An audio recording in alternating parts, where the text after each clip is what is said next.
Hora H do Agro. Oferecimento. Ihara. Agricultura é a nossa vida. Ihara. Consórcio Maggi. Volkswagen Caminhões e Ônibus.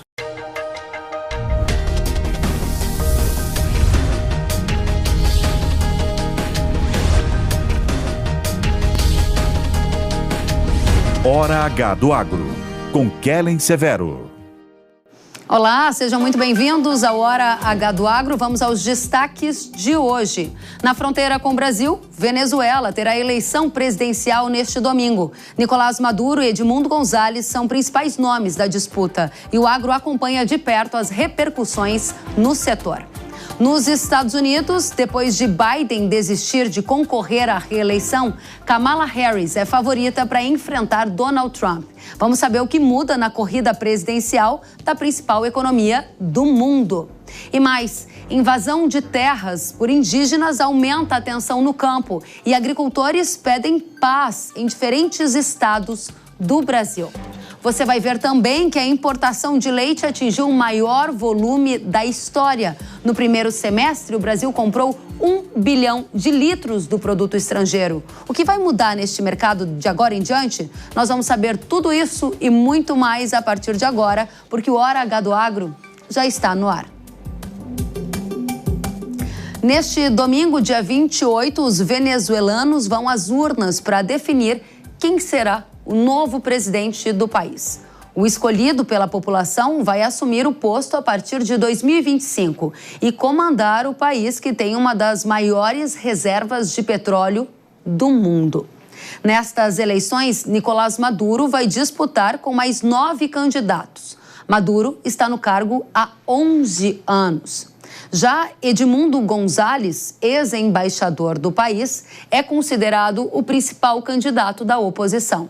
Ele foi indicado como uma opção após Maria Corina ter sido impedida de concorrer. O agronegócio acompanha com atenção o tema das eleições na Venezuela, já que o país faz fronteira com o Brasil e tem impactos na estabilidade econômica regional, nas relações comerciais e nos fluxos de migração de venezuelanos para o Brasil, por exemplo. A reivindicação de parte do território da Guiana pela ditadura de Maduro também aumenta as tensões geopolíticas na América Latina e mantém o Brasil em alerta. Na última semana, Maduro falou em banho de sangue no caso de uma derrota. Vamos conferir. El 28 de julio, si no quieren que Venezuela caiga en un baño de sangre, en una guerra civil fratricida, producto de los fascistas, garanticemos el más grande éxito, la más grande victoria de la história eleitoral de nosso pueblo. Uma pesquisa realizada pela Atlas Intel revelou que o ex-embaixador Edmundo González tem 51,9% das intenções de votos. Já Nicolás Maduro tem 44,2%. Aqui em detalhes, tem outros candidatos também na disputa. A gente está destacando os que lideram as pesquisas de intenção de votos. Esse levantamento feito pela empresa apontou, que 56,3% dos entrevistados desaprovam a forma como Maduro está governando o país e 44,1% aprovam. Agora a gente segue em frente porque essa pesquisa, ela entrevistou 2.576 pessoas entre os dias 19 e 21 de julho. A margem de confiança é de 2 pontos percentuais e o índice de confiança é de 95%. Vamos direto ao primeiro painel dessa edição do Hora H do Agro, tratar de eleições na Venezuela e impactos no agro. Convidamos então o Yuri Sanches, que é analista político da Atlas Intel. Seja muito bem-vindo, Yuri. Obrigado, Kellen. E Murilo Ferrari, presidente da AproSoja de Roraima e também produtor rural. Seja muito bem-vindo, Murilo. Obrigado, Kellen. Começamos com você, Yuri. Maduro está no poder há 11 anos. Há uma chance mesmo da oposição vencer as eleições, conforme aponta a pesquisa de vocês? Maduro, há pouco, a gente mostrou aqui, falou em banho de sangue em caso de uma derrota. Eu peço que você explique para a gente esse contexto. Na Venezuela existe um contexto político bastante incerto. existe um clima que essa talvez seja a eleição em que a oposição esteja mais próxima de vencer, né? Ao mesmo tempo, não é um cenário muito fácil. Mesmo a pesquisa nós conduzimos, né, coloca o Edmundo Gonzalez na liderança, mas ainda assim é um contexto bastante incerto, porque a gente não pode afirmar que essas eleições na Venezuela vão ser justas e livres. Então, ainda que haja uma chance do Edmundo vencer, e essa é a expectativa da oposição que se uniu de uma forma sem precedentes para tentar colocar um candidato, né, depois da Maria Corina Machado ter sido impedida de competir, que já foi uma violação do acordo que tinha sido tratado lá atrás, né, em Barbados, com a mediação da Noruega, para garantir que as eleições desse ano seriam justas e livres, um acordo que foi feito entre a oposição e a situação, o governo de Maduro, mas que acabou desandando, né, ao longo desse último ano, e fez com que, nesse momento, a Maria Corina Machado foi impedida de competir, depois a Corina Yoris também foi impedida de competir, até que o Edmundo Gonzalez surge como uma terceira alternativa. Então ele depende também muito dessa transferência de votos da Maria Corina Machado, que é a principal liderança então na Venezuela, mas que agora está impedida de competir nas eleições durante 15 anos.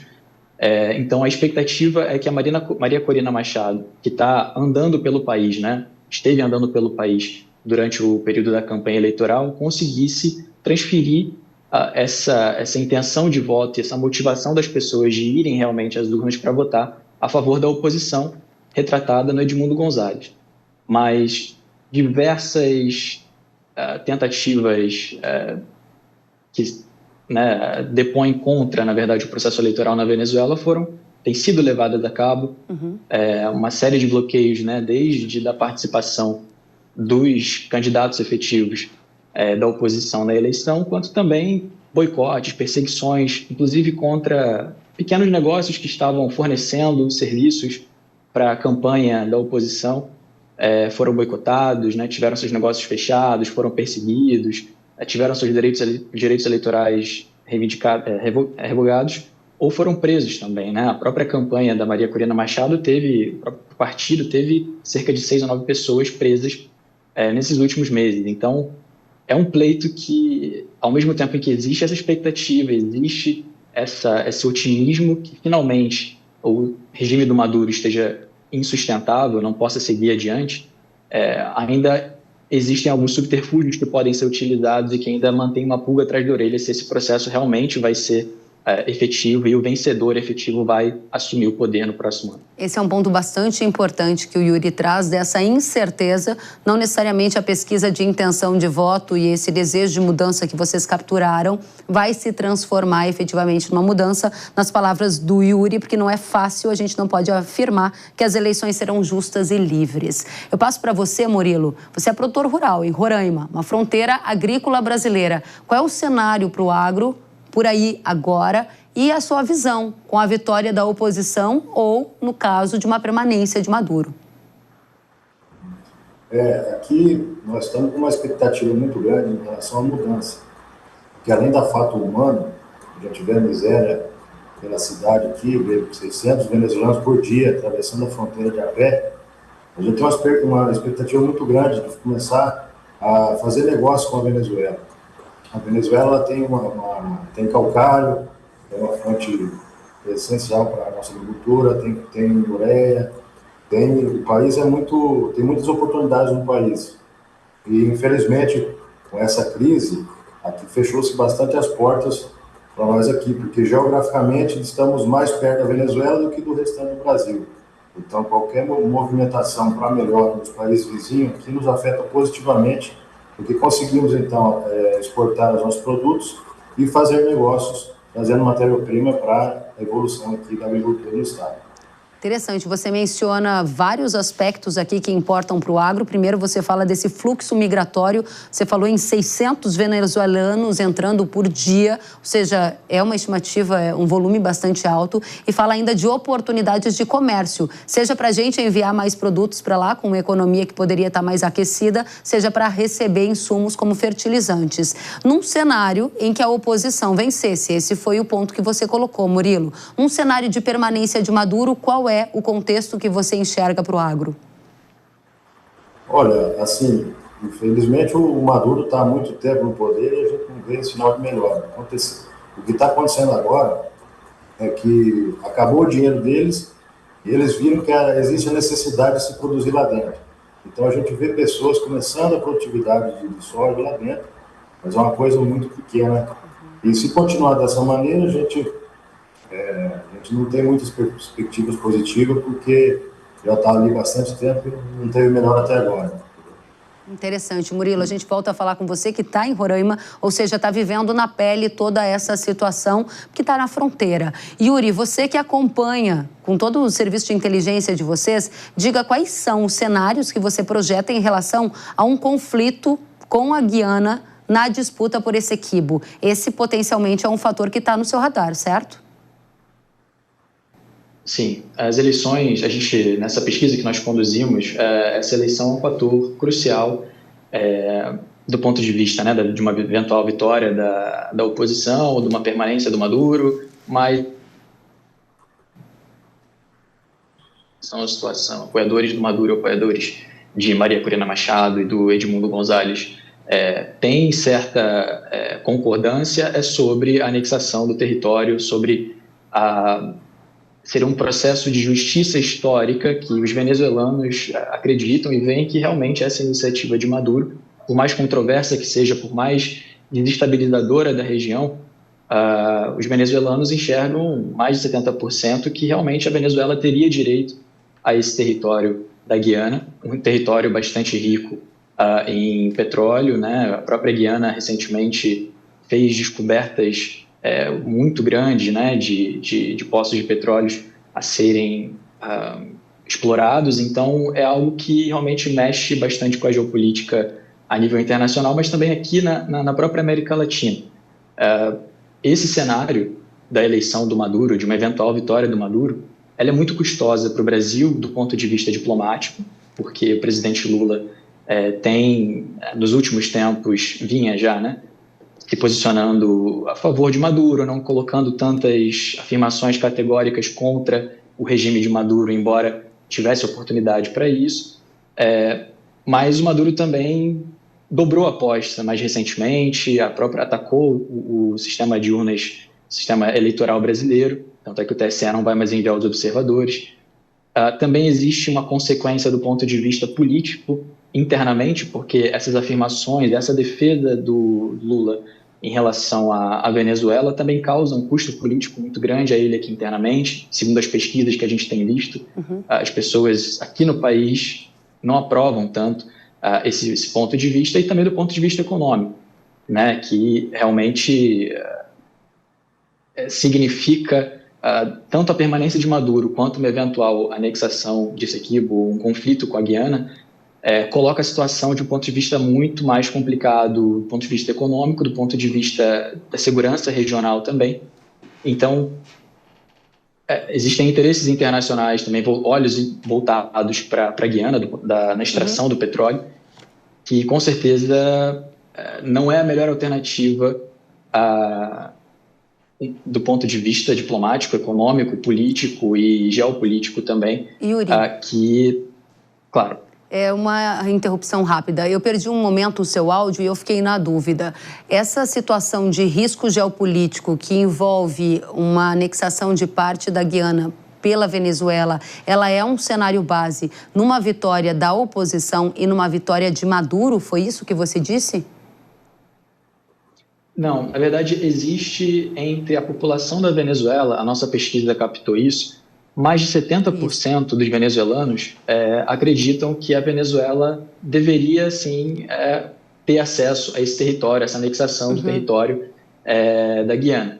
Então, existe essa compreensão social na Venezuela que seria uma reparação histórica que a Venezuela tivesse acesso a esse território, né? Então, não quer dizer que o Edmundo Gonzalez, por exemplo, a oposição, tendo vitória, seguiria pelo mesmo caminho do Maduro. Eu acho muito difícil, acho muito improvável, porque é um caminho que, numa vitória da oposição, o que eles gostariam é de reatar laços com a comunidade internacional, evitar conflitos geopolíticos, aumentar as possibilidades de vencer os embargos, né, que foram aplicados economicamente. Muito então, bem. me parece que uma vitória da oposição nesse sentido não seguiria pelo mesmo caminho de Maduro. Entendo. Então, você coloca para a gente um risco geopolítico também associado a essas tensões na fronteira a partir de uma permanência do Maduro no poder, envolvendo a questão de Guiana, Essequibo. E aí, Murilo, você que está aí na fronteira agrícola, na fronteira com a Venezuela, pode nos dizer, houve um aumento da presença do Exército em Roraima? Como é que está o ambiente, os riscos que vocês do agro monitoram aí na fronteira com toda essa questão que o Yuri também colocou para a gente? Exatamente, com essa pressão aí do Maduro para invadir a Guiana, o Exército se estabeleceu aqui porque existem duas formas dele ir para a Guiana, ou pelo mar ou por terra. E passando por terra tem que passar por Roraima aqui. Então, o Exército está monitorando esse avanço, que no caso ainda não aconteceu, mas ficou muito ruim porque a Guiana está começando a se desenvolver agora. Né? Vários empresários brasileiros, inclusive aqui de Roraima, estão lá na Guiana, está tendo exportação dos nossos produtos para a Guiana, e essas tensões acabam com uma preocupação para nós, porque imagina se existir um conflito entre os dois países, aqui praticamente vai estar, além de estar próximo, todas o nosso trabalho de levar o produto para esses locais, nós não conseguiríamos mais. Então, a gente vê com preocupação, embora aqui parece mais uma medida eleitoreira, vamos dizer assim, uma coisa para chamar atenção do que realmente de fato, porque existem países explorando petróleo na Guiana. Então é difícil essa invasão, pura e simplesmente. Né? Ia ocorrer uma crise meio que mundial, porque empresas americanas, empresas europeias estão explorando petróleo na Guiana. Mas realmente preocupa e é uma ameaça a ter uma guerra próxima aqui e a economia desses dois países podem ser afetadas. Né? Muito bem. Exatamente. Eu vi que o Yuri sinalizava, concordando com você, me parece, Yuri, quando o Murilo dizia que pode parecer mais uma encenação de Maduro, essa questão envolvendo a Guiana. E eu quero saber se você entende que é isso mesmo. Pode ser muito mais ruído do que o fato ou não. É um cenário que na permanência do Maduro a gente vai ter um aumento do risco geopolítico aqui na América Latina e isso teria efeitos de contágio não só na diplomacia, mas também na economia brasileira, na questão militar e, por consequência, no agro. Acho que tudo isso faz parte de um cálculo político que tem o fator de unidade nacional, então é um fator também populista. Se existe essa concordância internamente, que é comum tanto a opositores do regime quanto a apoiadores do Maduro, que a Venezuela teria direito a essa parcela do território da Guiana, me parece que esse fator da unidade nacional seria algo importante do Maduro, pelo menos jogar essa ficha, como a importância de a continuidade dele traria realmente esse prospecto e que poderia trazer, eventualmente, uma melhoria econômica para o país, o que não é verdade, porque diante de toda a situação que a Venezuela está envolvida, política, econômica, socialmente, isso não se traduziria em ganhos muito efetivos, até porque iria, como estava sendo falado muito bem, existem diversas empresas internacionais que estão começando a extrair petróleo agora na Guiana, existe uma concordância da comunidade internacional sobre a inviolabilidade do território nacional, a soberania dos países. Então, é algo que eu acredito que seja mais tentando sentir a temperatura, até que ponto também a comunidade internacional se posicionaria contra a Venezuela, caso ele fosse adiante, e também até que ponto o Brasil, como um grande ator aqui no país, na região, se posicionaria. E também esse é mais um desafio para o Lula, caso o Maduro permaneça, né, no poder. Se ele iria realmente à frente para dobrar a aposta e firmar a permanência dele no poder agora com um conflito internacional, ou se ele não iria adiante tendo em vista uma piora no cenário internacional em relação à Venezuela. Yuri, para a gente fechar, quando que a gente vai conhecer o resultado dessa eleição? No próprio domingo à noite, o processo eleitoral na Venezuela, por incrível que pareça, a Venezuela realmente tem um sistema de urnas eletrônicas, um voto impresso. tem verificação biométrica dos eleitores, então é um processo que já foi muito elogiado como um dos mais seguros. Okay. O problema é que esse cálculo final, o acesso ao resultado final, pode eventualmente ter algum tipo de adulteração por parte do regime do Maduro, como ele controla, né, a boa parte das instituições na Venezuela. Excelente. Então é possível que já na noite de domingo a gente tenha os resultados. Mas é muito certo que haja contestação dos dois lados quando o resultado sair. Muito bem. Murilo, você que é do agro, qual é o sintoma, o cenário que você vê às vésperas dessa eleição e o que você consegue trazer de mensagem para a gente nesse momento que acompanha todo esse ambiente de longe, mas você está aí, em loco, dizendo para a gente, é um ambiente de mais tensão, há uma certa agitação ou não? Vida normal, esperando o que vai acontecer no país vizinho?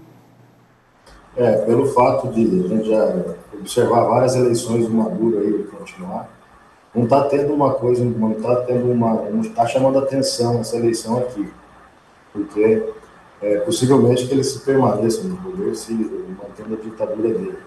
Mas o que é bom o resto do Brasil saber é que a gente está presenciando a miséria de um país com maior reserva de petróleo do mundo consegue estar nessa situação. A gente tem que observar, olhar para o Brasil também, o que a gente não pode fazer para frente. Muito bem. Mas só isso. Desculpa, eu te interrompi, achei que você tinha encerrado, Murilo. Muito obrigada, Murilo Ferrari, que é presidente da ProSoja de Roraima, também produtor rural, e agradeço ao Yuri, que está aqui representando também a Atlas, Yuri Sanches, analista político da Atlas Intel. Obrigado a vocês dois pelo painel, voltem sempre, um prazer recebê-los. Obrigado. E a gente continua agora tratando de eleições, mas nos Estados Unidos. Nesta semana, a disputa para a Casa Branca ganhou novos rumos depois de Joe Biden desistir de concorrer ao cargo de presidente. Em discurso aos americanos, ele disse que estava passando o bastão para gerações mais jovens. Biden também deixou claro o apoio dele a Kamala Harris, que agora é indicada como o principal nome dos democratas. Segundo a imprensa internacional, ela já possui os votos necessários de delegados para ter uma indicação formal como candidata do partido. E que tipo de relação Kamala Harris tem com o agronegócio? Não há registros de uma atuação tão forte dela ligada ao setor. No histórico está a defesa de leis estaduais que abordam o bem-estar animal quando foi procuradora-geral da Califórnia. Ela também copatrocinou uma resolução que criava um novo acordo verde nos Estados Unidos, quando era senadora, e já esteve envolvida em projetos de proteção de trabalhadores rurais. Vale destacar também que Kamala é vista como uma oponente mais dura da indústria petrolífera do que Biden. Como procurador-geral da Califórnia, ela processou diversas empresas petrolíferas. E a gente vai tratar de eleições nos Estados Unidos com impactos para o agro a partir de agora. A gente recebe Carlo Cauti, professor de Relações Internacionais do IBMEC. Seja muito bem-vindo, Carlo. Sempre um prazer. Obrigada pela companhia. E a minha primeira pergunta é se a disputa vai ser mesmo entre Trump e Kamala.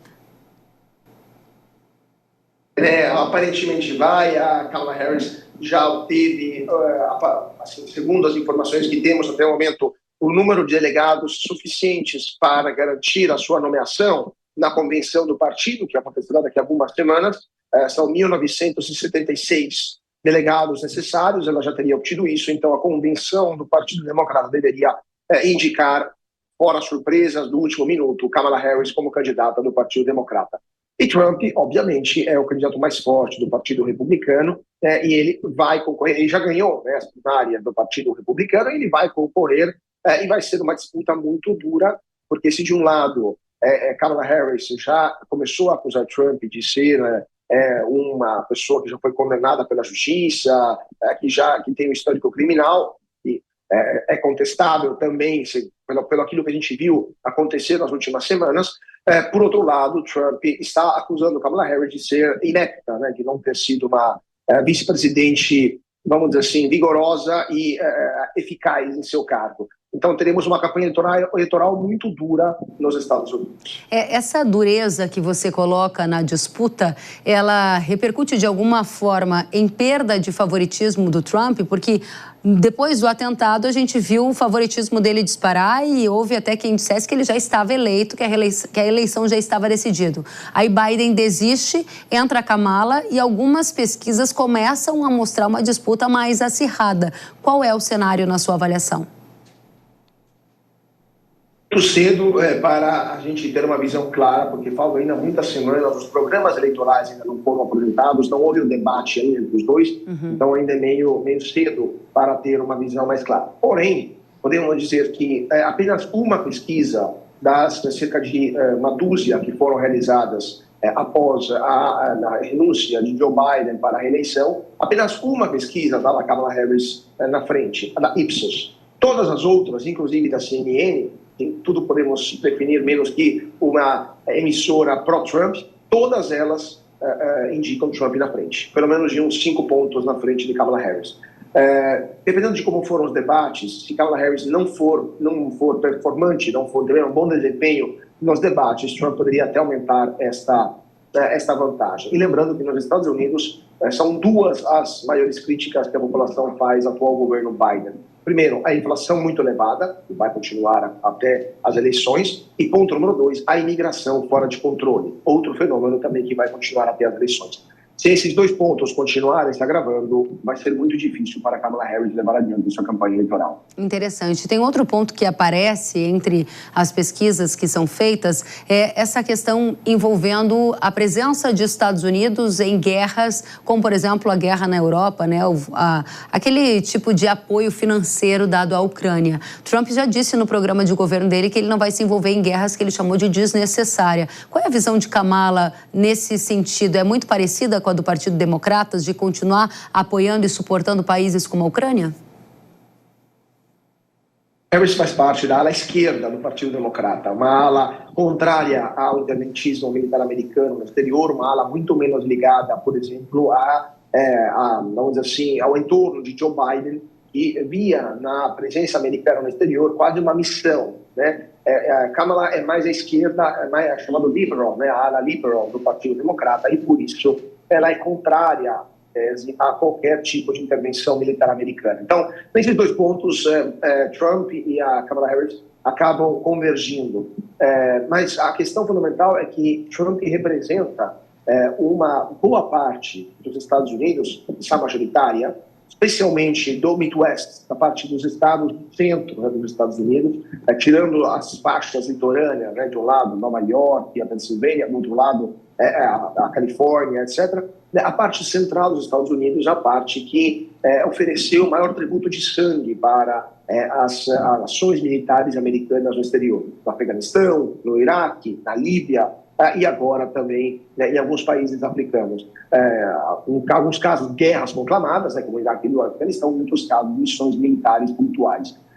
E essa parte dos Estados Unidos está cansada de lutar em guerras que eles não entendem como, de fato, necessárias para os Estados Unidos. São guerras que, se os americanos tivessem entrado ou não teria mudado absolutamente nada para a vida do americano médio. Então, Trump encarna este cansaço imperial, podemos chamar assim, de boa parte da sociedade americana, e Kamala Harris também poderia interceptar essa falta de vontade do eleitorado americano de se envolver em mais um conflito. Nesse caso, no caso da Ucrânia, os americanos não consideram esse conflito como existencial, né, como uma ameaça existencial para o seu país.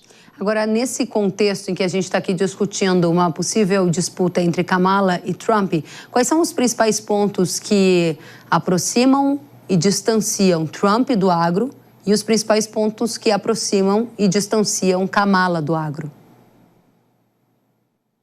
São políticos que têm uma visão mais protecionista, diferente, por exemplo, da parte mais centrista do Partido Democrata e do Partido Republicano, que tende a ser mais a favor do livre mercado. Né? Então, por exemplo, um presidente como Bill Clinton, nos anos 90, era muito mais favorável ao livre mercado do que a Kamala Harris hoje, né? E ambos são do Partido Democrata.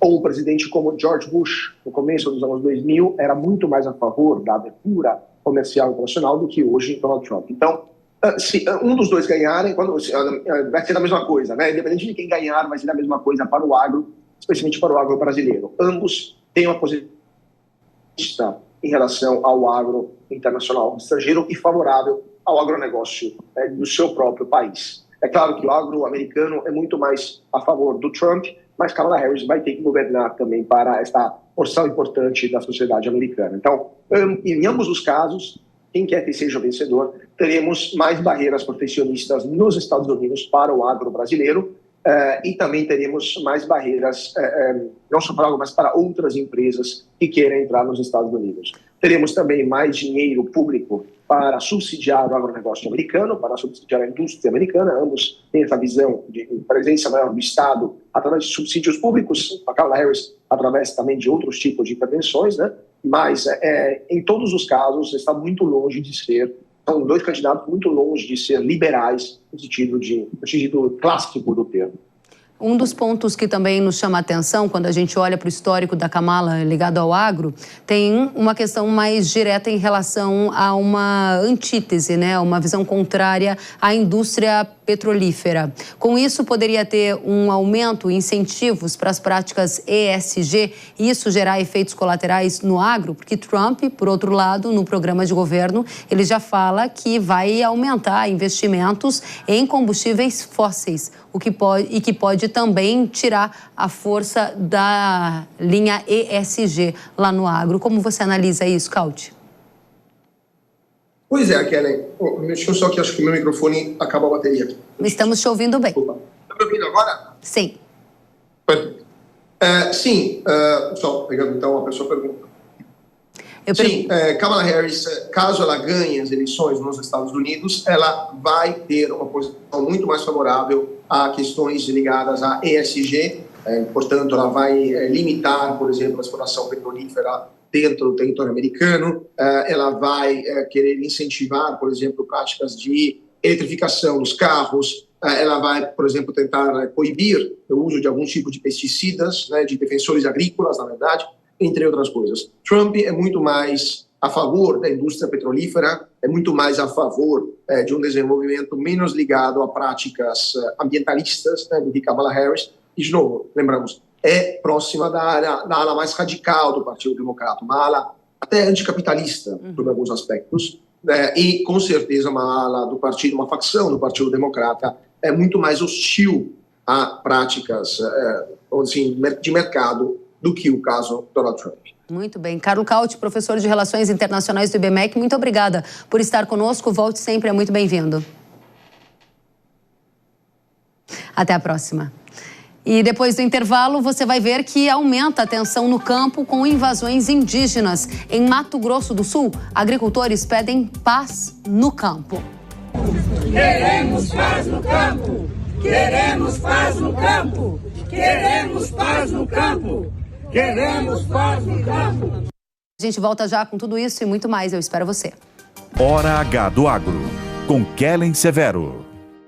As doenças estremecem os investimentos e o planejamento da safra. Fusão fungicida da Irrara, com a alta performance e o baixo investimento no combate às doenças da soja. Imbatível no controle da ferrugem, mancha-alvo, antracnose, oídio e anomalia da soja. Rápida proteção, máximo desempenho em condições climáticas desfavoráveis. Consistência em alta produtividade comprovada pelos especialistas. Fusão da Irrara, o fungicida da soja que você tem que usar. Produto de uso agrícola. Venda sob receituário agronômico. Consulte sempre um engenheiro agrônomo. Zico, eu tenho a dica certa para você que não leva apenas sua carga, mas impulsiona o progresso. O consórcio MAGE Volkswagen Caminhões e Ônibus é ideal para ter seu caminhão novo, aumentar ou renovar a sua frota. Zero de entrada, parcelas a partir de R$ 2.800 e aqui o cartão vermelho é para os juros. Dê o primeiro passo para essa vitória. Consórcio MAGE Volkswagen Caminhões e Ônibus, a estrada da conquista começa aqui.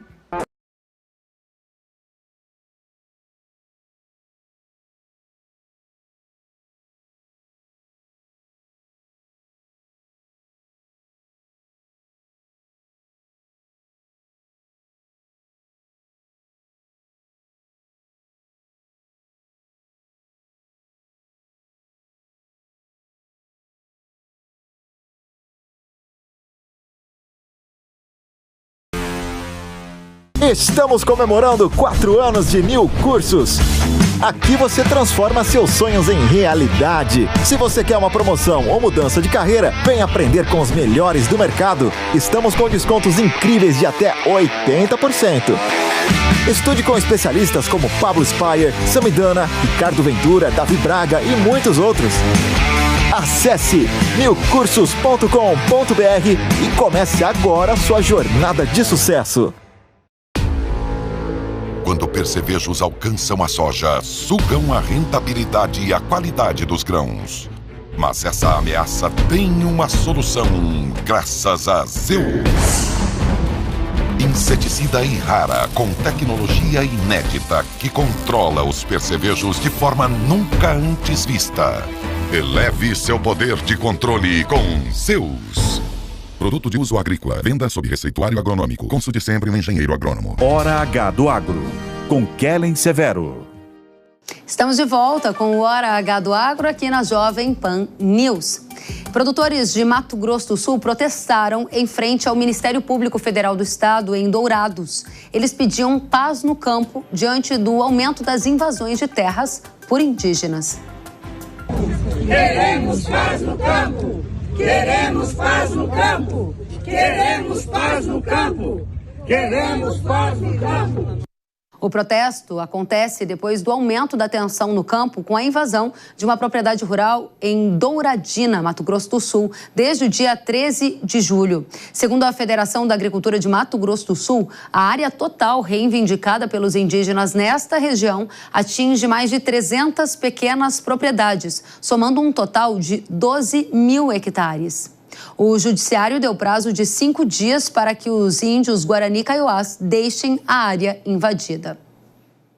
Essa invasão de terra em Douradina, Mato Grosso do Sul, se soma a outra, lá em Guaíra, no oeste do Paraná, que você viu no Hora H do Agro da última semana. A Polícia Federal nos informou que a Justiça determinou a desocupação voluntária das terras invadidas em Guaíra, no oeste do estado. A reintegração de posse deve ser feita caso não haja essa saída de forma voluntária. E o prazo termina agora, no começo desta próxima semana. Nas imagens cedidas pela Secretaria Municipal de Segurança, é possível ver a invasão ocorrida desde a metade deste mês de julho. Vale lembrar que na última semana, os agricultores também desta região protestaram contra o aumento da insegurança jurídica. Com máquinas agrícolas e carregando faixas, eles pediam o fim das invasões de propriedades rurais. No site, o Ministério dos Povos Indígenas menciona a retomada pelos povos indígenas de áreas por eles demandadas em Mato Grosso do Sul e também no oeste do Paraná. O Ministério diz ainda que monitora possíveis conflitos em áreas de estados como Rio Grande do Sul e também Ceará. O aumento dessas invasões de terras ocorre antes da primeira reunião de conciliação sobre o marco temporal das terras indígenas, que começa em 5 de agosto. Esses encontros, que vão acontecer até o fim do ano, foram determinados pelo ministro do STF, Gilmar Mendes, e têm como objetivo fazer todos os envolvidos, como governo, parlamentares, lideranças indígenas e do agro, chegarem a algum consenso sobre o tema. Há uma divergência de entendimento entre o Supremo Tribunal Federal e o Congresso sobre a validade da tese do marco temporal. Enquanto a Corte decidiu que o marco temporal não é constitucional, o Congresso aprovou uma lei que diz que sim, o marco temporal tem validade. E o que é o marco temporal das terras indígenas? É uma espécie de regra do jogo que define que só podem ser demarcadas como indígenas as áreas que estes povos ocupavam na data da promulgação da Constituição Brasileira, ou seja, em 1988.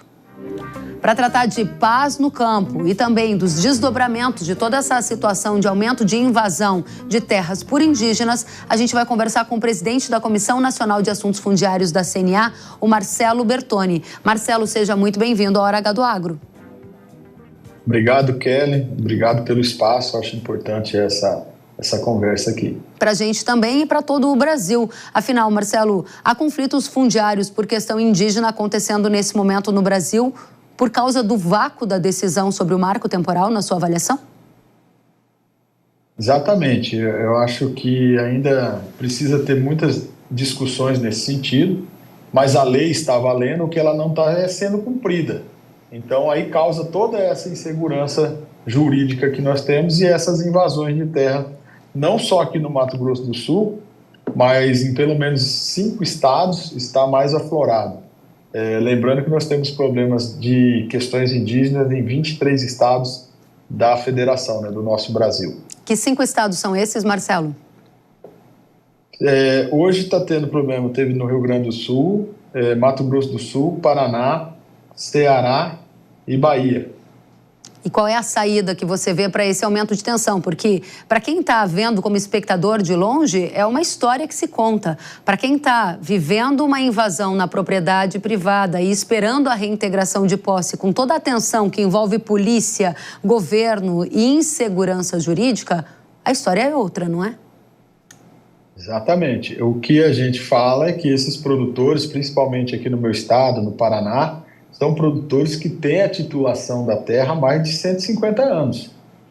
São áreas, no meu estado, por exemplo, são áreas que é oriunda da Guerra do Paraguai, onde o Brasil, naquele momento, fez a conquista sobre a guerra e alocou produtores rurais naquele momento, há 150 anos atrás, para que se mantesse a soberania nacional e que se mantivesse o Brasil ali. Ali, então, era fronteira. E agora, passados esses 150 anos aí, as pessoas esquecem e tratam essas pessoas como invasores. Na verdade, se houve um problema lá atrás entre a União, Estado, e aí eu digo que os dois lados são vítimas, tanto o produtor como o indígena, eu não posso resolver uma injustiça criando outra. Então precisamos sentar e realmente conversar e resolver o problema definitivamente. Eu acredito que é com a compra de propriedades. Pois é, esse é um ponto importante. Eu vou pedir que você continue conosco, Marcelo, e a nossa produção vai colocar na tela o ponto de vista do Conselho Indigenista Missionário, sobre o que você está falando aí de consenso. Veja só, que eles divulgaram no site, abre aspas, que não cabe conciliação quanto a direitos fundamentais quando o assunto é marco temporal das terras indígenas. E essa é a minha pergunta. Você fala em Estado comprando terras, se ele quiser alocar indígenas em terras que são de propriedade privada, mas de outro lado a gente vê que os povos não têm uma ideia de que o marco temporal seja um consenso. Está tudo muito misturado. Conta pra gente como é que isso vai ser resolvido na prática. Exatamente, é um problema que se criou e aí eu sou contra o que o CIMI diz, principalmente porque o CIMI acredita nessa hipótese que vai patrolar os produtores rurais, e isso não vai acontecer, a não ser que tenha um consenso, uma mesa de conciliação, onde a gente consiga sentar e conversar e que resolva definitivamente o problema.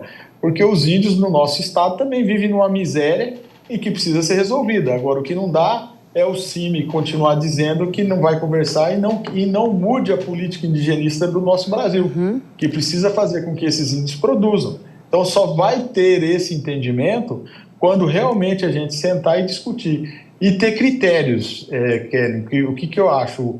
Não dá para a gente resolver problemas de invasões de terras nesse momento, favorecer quem está criando o caos no país e trazendo a insegurança, sem lembrar que eu tenho no meu estado propriedades invadidas há 30 anos. Então, um dos critérios que nós vamos pedir é que se haja temporalidade nas compras dessas áreas, que se resolva o problema que está aí há 30 anos, tem lugar com 20 anos, que nem o Paraná com 10 anos, a gente resolver e depois que compre. Eu não posso premiar quem está invadindo a área agora e comprar a área de quem está invadindo.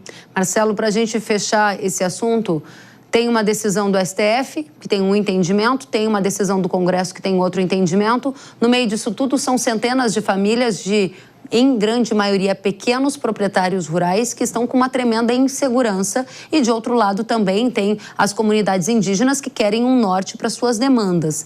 Essas reuniões de conciliação propostas por Gilmar Mendes vão resolver na prática essa situação? Olha, eu acho que foi importante essa decisão do Gilmar Mendes, principalmente porque colocou todos os atores para sentar e conversar. Isso precisava realmente.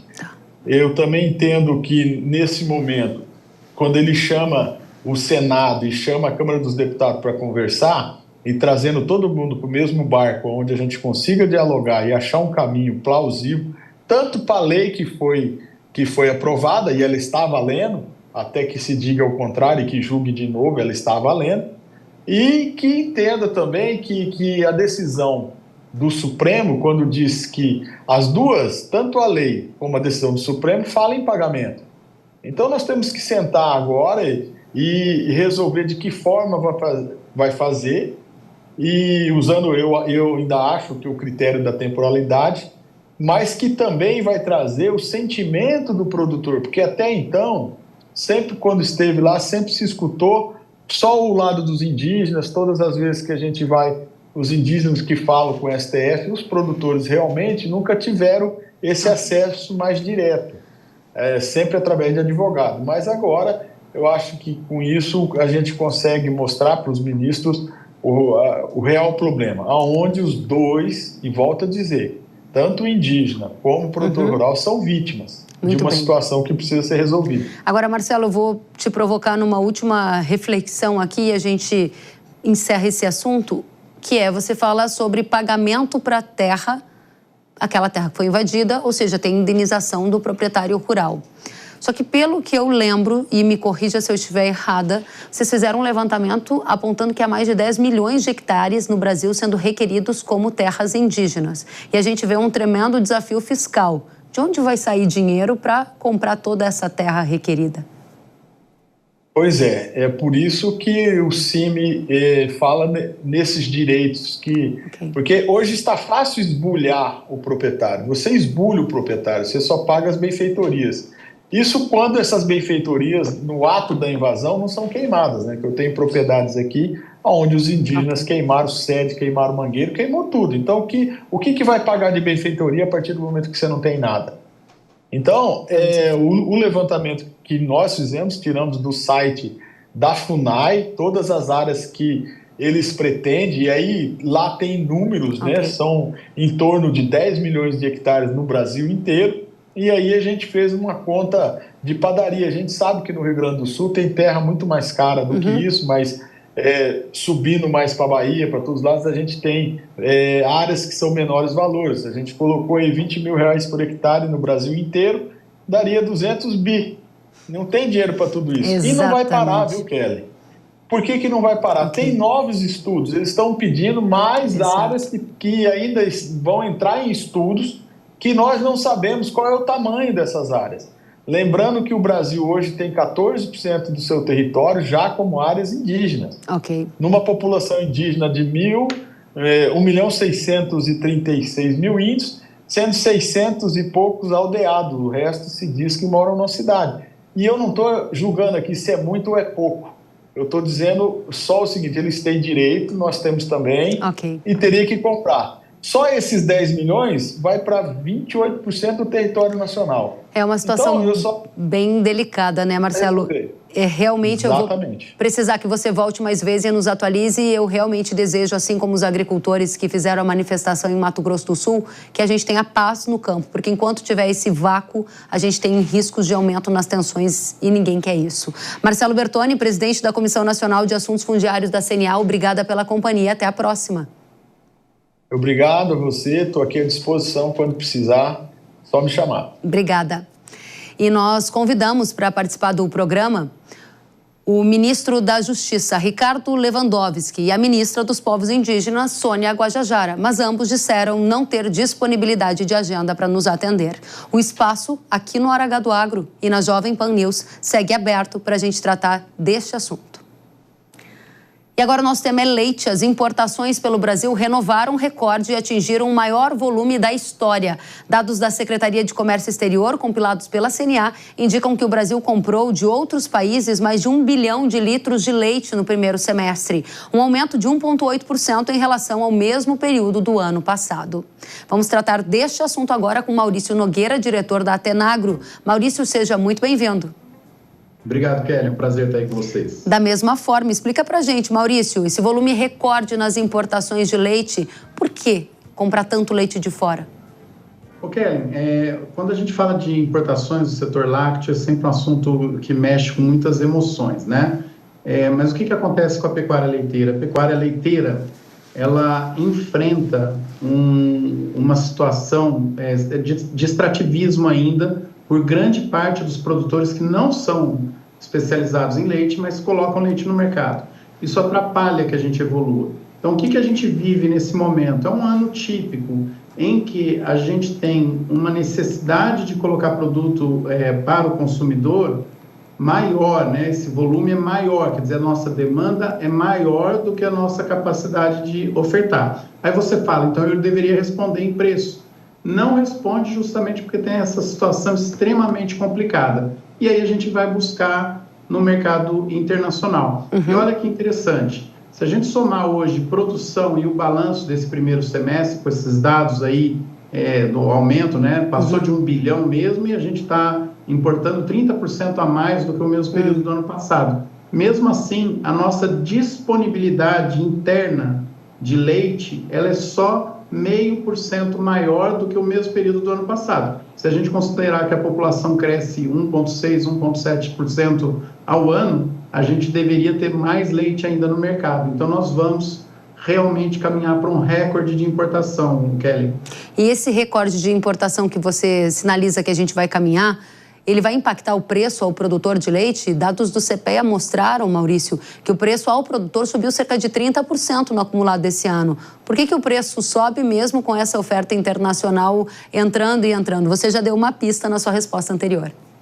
Kelly, subiu de janeiro até agora, né? Mas a hora que a gente pega o balanço do mesmo período do ano passado para esse período, o próprio dado do CPEA, né, na média, a gente está ainda com preço 13% menor do que o mesmo período do ano passado. Eu acredito até, Kelly, que nós vamos sim ter preços melhores do leite nos próximos meses e principalmente nos próximos anos, a hora que o bezerro da pecuária de corte começar a valorizar. A gente mesmo trabalha com projeções de preço subindo. E lembra que esse ano nós estamos enfrentando aí um período de seca, pastagens ruins, nós tivemos na produção de volumoso. Então, às vezes, mesmo que o preço suba, não significa necessariamente um bom resultado para o produtor, né? Porque ele tem também os custos mais altos de produção. E temos ainda que colocar na conta qual vai ser o impacto aí do Rio Grande do Sul. A região mais afetada pelas enchentes responde aí por 8% da produção leiteira do país. Imagina. Né? Então, não é pouco significativo, não. Qual é a expectativa em termos de rentabilidade para o produtor de leite? O pior da crise já passou? Eu acredito que a gente já teve períodos piores. Eu acredito que a gente esteja recuperando, sim, rentabilidade, Kelly, mas lembrando que nós estamos falando de sistemas de produção muito mais otimizados. Então, a pecuária de corte tem esse problema, né? Várias realidades diferentes. A pecuária de leite é mais ainda. Então, dependendo do nível de produtividade, do desempenho, do controle, né? Genética, nutrição, sanidade, reprodução, tudo das vacas, o produtor já deve ter um segundo semestre melhor em relação a anos anteriores, e o ano que vem, sim, a gente projeta aí resultados melhores para a pecuária leiteira, se nada de novo surgir aí no horizonte. E nesse cenário em que você projeta uma condição melhor para a pecuária leiteira, significa que o consumidor também deve se preparar para pagar mais pelo litro do leite no Brasil? São outras forças que acabam conflitando aí, viu, Kelly? Então, nem sempre, necessariamente, uma alta no preço do leite representa uma alta para o preço ao consumidor. A gente tem lá a indústria, que tipo de preço, de produto que ela usou mais, né, a matéria-prima, e tem também o markup do varejo. Geralmente, quando os preços sobem muito, aí sim isso vai ser passado para o consumidor. Mas eu acredito, a gente analisando aí os markups dos últimos anos, que a gente tem aí possibilidade de achatamento. E o varejo também ele vai entrar num período de competição, né, Kelly? Então, lembra que nós estamos caminhando por um momento, infelizmente, desfavorável para a população brasileira, tendência inflacionária, né? Não só dos alimentos. Nós temos agora notícias, inclusive internacionais, de alta de custo e preços não acompanhando em diversos países. Quer dizer, a gente projeta um cenário que ele é reflexo, né, de tudo que a gente está vivendo depois da pandemia, depois do começo da pandemia, né? Então, sobe os preços todos, depois eles caem, voltam para patamares. tendência agora é a gente voltar em patamares mais elevados, e isso vai repercutir aqui no Brasil também. Uma última questão que eu não poderia deixar de te fazer. Você disse lá no começo da nossa conversa que projeta que a gente caminha para importações recordes de leite. Caminha mesmo com um dólar mais próximo de 6 do que esteve nos últimos meses? A gente viu 5,70 nas máximas desta semana. Eu acredito que sim, Kellen, porque mesmo quando a gente avalia a cotação do dólar, o preço do leite em pó no mercado interno não é que o Brasil recebe mais, né? Mas a produção é tão pequena, perto da necessidade do leite em pó, que o preço nosso fica mais alto que o mercado internacional. E a menos que a gente fique por muito tempo com o câmbio alto, que vai afetar a negociação de volume. Então, no curto prazo, câmbio, ele mexe com o faturamento, o custo, né? Então, exportei num câmbio alto, você fatura melhor a hora que você transforma em reais. Importei num câmbio alto, você gasta mais, né? Mas em termos de volume, o que vai mandar é a demanda e a oferta interna. E esse que é o problema, nós estamos com um buraco gigantesco. A gente faz a conta aqui de balanço, né? O recorde foi o ano passado, se não me engano, viu, Kelly, em 25 anos, não lembro agora, posso estar errado, mas eu acho que o recorde foi o ano passado, 2,4 bilhões em equivalentes litros de leite. A projeção nesse momento chega perto de 3 bilhões, em termos de balança comercial, né? Importação menos a exportação. Claro que a gente importa mais, né? Então fica negativo. Mas a exportação nossa caiu muito. É bem pouquinho, né? A exportação nossa é muito pouco. Uhum. Maurício, importante os dados que você trouxe para a gente. Obrigada por estar conosco, Maurício Nogueira, da Atenagro. Volte sempre, muito bem-vindo. Eu que agradeço, Kellen, sempre um prazer. Igualmente, até a próxima. E no Rio Grande do Sul, os agricultores afetados pelas enchentes que devastaram o estado aguardam a publicação da medida provisória do governo federal com socorro ao setor. Segundo as últimas informações do Ministério da Agricultura, até o dia 30 deste mês, o documento oficializando a ajuda deverá ser divulgado. Os agricultores gaúchos estão ansiosos por essa medida, já que a prorrogação das dívidas rurais, que vigora no momento, vai apenas até o dia 15 de agosto. Alguns agricultores enviaram vídeos ao Hora H do Agro relatando como é que está a situação por lá. Vamos conferir. 3 anos nós tivemos de seca, tá? Ano passado nós tivemos chuva em excesso no trigo, colhemos trigo para ração. Esse ano, que era para ser um ano assim de uma boa colheita, a gente teve problema, na região teve problema de ferrugem, faltou uns 21 dias de chuva em janeiro, faltou também. E depois, na hora da colheita, nós tivemos chuva. Aqui na nossa cidade deu 700 milímetros e nenhum agricultor quer ficar sem pagar conta. Todos os agricultores querem pagar suas contas. A situação da agricultura vem sendo cada vez mais desafiadora. Enfrentamos nas últimas safras as secas que trouxeram prejuízos enormes, nos levando a buscar recursos extras junto às instituições bancárias. Após essa chuva histórica, a construção do agro não é mais desafiadora, é praticamente impossível, pois a situação econômica e financeira, que já tinha virado uma bola de neve, agora entrou em colapso. Alguns agricultores ainda relatam que já não vão conseguir implantar as lavouras de inverno por causa da questão financeira. O novo Plano Safra já tem algumas linhas de crédito abertas, porém, o que assusta os agricultores gaúchos é a pergunta: como vamos pagar os custeios e investimentos que vencem no dia 15 de agosto? Fazer novas contas? Fazer novos custeios? E as que já temos? Eu perdi, por exemplo, da soja, 55% no mínimo. Eu perdi. E claro, e aí a gente não consegue saldar as dívidas da gente, a gente já vem com dívidas acumuladas de outros eventos, né? Eu quero assim só tentar botar as pessoas para cima, dizer que a gente vai sair dessa, que a gente precisa ser resiliente, como todo mundo faz, começar a mexer com a terra dentro do possível. Eu sei que todo mundo, ninguém tem dinheiro, eu também não tenho, a gente amarga dívidas há muito tempo, mas a gente vai vencer. Se Deus quiser, vão vencer sim, e do que depender do Hora H do Agro, a gente vai trazer o máximo de informações possíveis para ajudá-los na tomada de decisões. Obrigada por estarem conosco, obrigada pelos vídeos. E agora eu tenho um recado para você.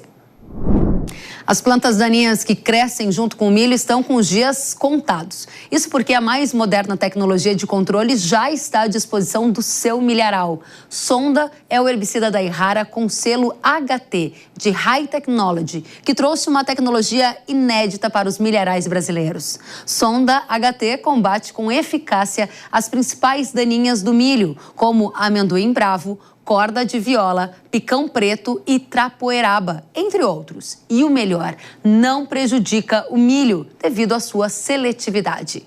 Essa solução é recomendada para o manejo das plantas daninhas em pós-emergência com efeito residual. Sonda HT proporciona segurança ambiental, menor perda por lixiviação, além de uma fácil aplicação sem precisar adicionar óleo. Conecte o seu milharal à evolução do controle de daninhas e delete a preocupação com a mato competição da sua rotina. Saiba mais sobre Sonda HT no site yara.com.br ou no QR Code que está aparecendo na sua tela. O Hora H do Agro de hoje fica por aqui. Muito obrigada pela companhia. Até a próxima semana. Tchau.